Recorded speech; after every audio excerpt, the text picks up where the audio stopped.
поймали очень опасных террористов. Перестань!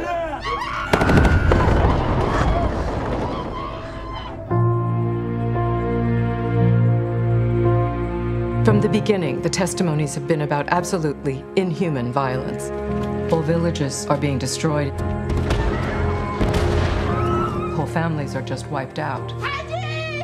Il y avait cette espèce de dialogue toujours avec le cinéma, dans tout ce que tu as fait jusqu'à présent. Et là, cette fois-ci, il y a une façon de s'approprier une réalité qui est bien concrète, qui est beaucoup plus difficile que finalement un dialogue purement de cinéphile au milieu de ses fétiches, quoi. Ben, en fait, c'était ça, le terrain connu, c'était le terrain du cinéma qui sait très bien qu'il est au cinéma et dont le réalisateur et les spectateurs sont complices. Enfin, c'est-à-dire qu'il y avait un jeu, que ce soit dans les deux OSS ou dans The Artist, il y avait un jeu sur la matière cinéma, sur le cliché notamment, sur le jeu, enfin un truc un peu ludique comme ça, qui tourne autour de cinématographie ancienne. Voilà, donc ça joue sur un terrain de culture commun. Et voilà, les films fonctionnent beaucoup là-dessus. En tout cas, c'est un des moteurs des films. Et là, effectivement, parce que c'est le sujet qui a prédominé tous les choix, c'est le sujet qui est venu en premier, ça m'a semblé tout à fait déplacé de faire ça, donc j'ai essayé d'enlever et d'avoir un rapport beaucoup plus brut à cette histoire. Et donc ça, pour moi, c'était très nouveau.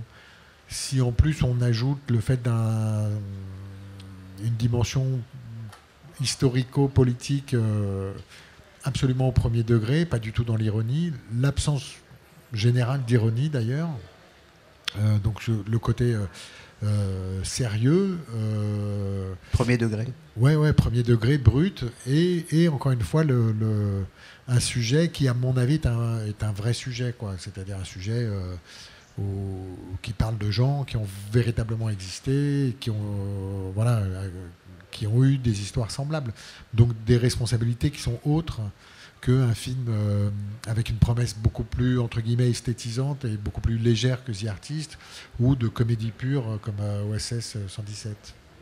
What ideas we're putting into their heads. You mean we're creating future fighters? I don't know. Every one of them will shape their own destiny. Well, usually kids are just taken in by the community. Le trajet de ce personnage-là, le trajet du soldat, c'est le trajet d'un jeune homme qui est enrôlé dans l'armée rouge et qui va se déshumaniser petit à petit. Ça passe par des scènes de violence physique, mais pour plein de gens, les scènes les plus violentes ne sont pas ces scènes-là de violence physique où finalement, le mec se fait taper dessus, mais on a vu ça dans plein d'autres films. À l'inverse, il y a une scène où il est amené à rire avec des mecs qui sont monstrueux. Et pour pas mal de gens, cette scène de rire, finalement, c'est la plus violente parce que tout d'un coup, juste par le rire, qui est un truc positif, le mec se retrouve à épouser des valeurs qui n'étaient pas du tout les siennes au début, et il le fait de manière franche, quoi. Et du coup, donc voilà, c'est plus une violence mentale, si vous voulez, que voilà. Mais effectivement, sur le problème de la représentation, mais de la même manière, comment représenter l'humiliation, ce qui est insupportable, comment représenter la souffrance, ouais, tout ça c'est compliqué, ouais. Значит, ты хочешь воевать? Ты за кого себя принимаешь? За героя, да? Заткни свою пасть! Le fait d'avoir travaillé avec des acteurs dans leur propre langue, dans des acteurs, je crois, non professionnels, des acteurs tchétchènes, notamment le petit garçon qui est extraordinaire dans le film, non professionnel, c'est quelque chose, c'est une recherche d'authenticité? Oui, c'est-à-dire que le but était vraiment de décrire une situation de guerre moderne. Donc c'est pas la Seconde Guerre mondiale, c'est pas le Vietnam et tout ça. Et d'être vraiment à échelle humaine, quoi, tout le temps. Donc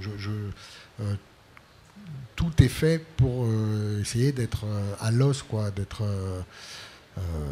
au plus proche de l'humain. Et donc, ça m'aurait semblé, toujours pareil, dans ces histoires de représentation, ça m'aurait semblé absurde d'avoir des Tchétchènes qui parlent français, et des Russes qui parlent français, ou pire, anglais.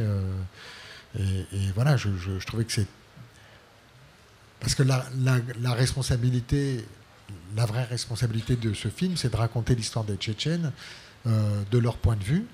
Ce qui ne veut pas dire faire un film partisan, mais en tous les cas,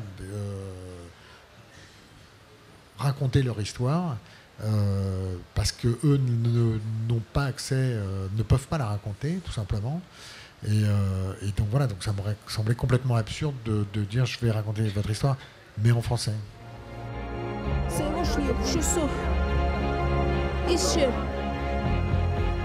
What should the European Union be doing first? Everything is urgent. The people need everything. Tu veux venir?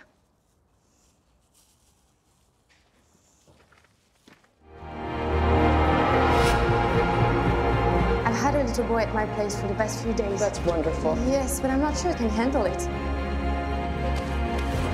Would you help me? Le film est très particulier dans le rôle qu'il donne au personnage occidental principal, qui n'est pas nécessairement le seul personnage principal du film, mais donc qui est joué par ton épouse Bérénice Bejo. Tu lui donnes un rôle passif, un rôle de témoin, plus qu'un rôle d'héroïne. C'est, je trouve, un choix extrêmement courageux et extrêmement audacieux, parce que ce n'est pas le cliché de cinéma auquel on est habitué, ce n'est pas la convention de cinéma à laquelle on est habitué dans les films que l'on voit habituellement. L'occidental du film a bizarrement l'histoire principale. Ce n'est pas le cas ici, elle est vraiment dans cette position de retrait. Mais il y a habituellement une raison économique toute bête, quoi. C'est-à-dire que quand on veut faire un film comme celui-là, ça coûte de l'argent. Et donc, pour convaincre des investisseurs, il faut une vedette, et plutôt une vedette masculine. Et il faut lui écrire la meilleure histoire du film. Donc, ce qui donne pour le spectateur un truc où, en gros, le personnage le plus... tout ce qu'on veut, mais le plus... c'est l'occidental. Et les gens qui ont vécu cette histoire aux premières loges se retrouvent à être figurants de leur propre histoire. Et donc moi, c'est vrai que ça me pose un problème moral, c'est-à-dire je pense que ce n'est pas évoquer la réalité de la situation. Donc j'ai essayé de travailler différemment, et le rôle de cette occidentale, française en l'occurrence, il a une amplitude qui est moins... en fait, elle est là pour permettre de mettre la lumière sur les vrais personnages, enfin sur les personnages locaux, les Tchétchènes en l'occurrence, et là j'ai effectivement aussi traité un personnage de soldat russe. Parce que c'est eux qui ont vécu. La guerre de Tchétchénie, c'est pas une histoire européenne, c'est pas une histoire occidentale.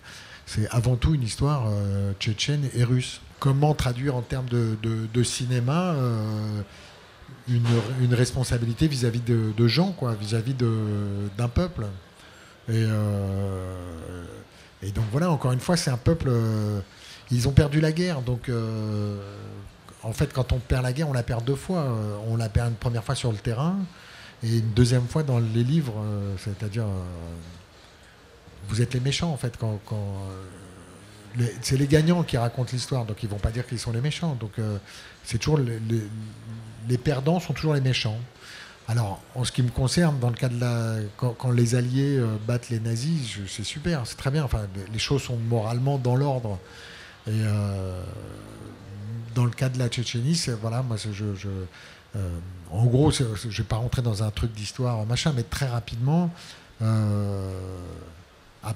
2001, quand il y a eu les attentats à New York, le 11 septembre, il y a eu une espèce de pacte qui s'est fait, mais sans que ça se fasse vraiment, mais c'est tacite, quoi, qui était, en gros, Poutine a dit, bah, vous chassez vos terroristes, moi je chasse les miens.